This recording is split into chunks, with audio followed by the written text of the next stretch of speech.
There is a huge cost of not having difficult conversations, and that is the bottling up of your emotions to the point where you resent the person that you're not having the conversation with. And I know this because I've experienced this in my own life, and I've had these difficult conversations, and sometimes I've waited months to have them.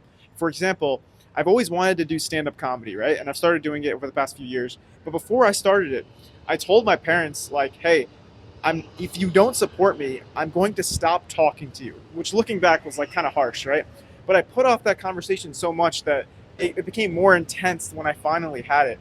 And you don't want to do that because then you feel resentment towards them. Because imagine you wanted to do something. Let's say you want to be a content creator and someone's opinions are holding you back. Let's say it's your parents.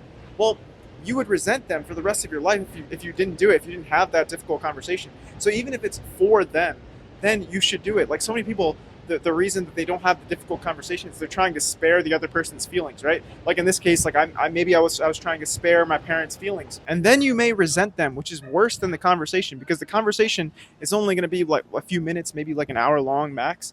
But like the resentment that you would feel could be for the rest of your life. So make sure you're having these difficult conversations because like you don't want to feel this resentment towards them, and also you want to be someone who speaks up for themselves, who actually expresses their opinions, because that's how you like your life gets better, is by telling the truth, by actually putting yourself out there, by actually like doing the things you want to do. That's the only way your life improves, is by being honest with yourself and being honest with the people around you. And sometimes these difficult conversations, they unlock parts of your life that otherwise wouldn't have been unlocked, right? Like for me, doing stand-up comedy or making videos is something that I really enjoy doing. So it's like, even just for myself, it's important for me to have that conversation.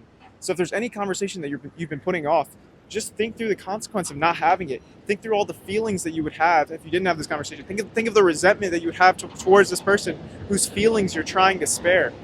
And that resentment, I can promise you, is worse than the difficult conversation. And the other thing is, the less you speak up, the less respect you have for yourself, because part of your respect for yourself is dependent on your word to yourself, right? The more you keep promises to yourself, the more you build confidence.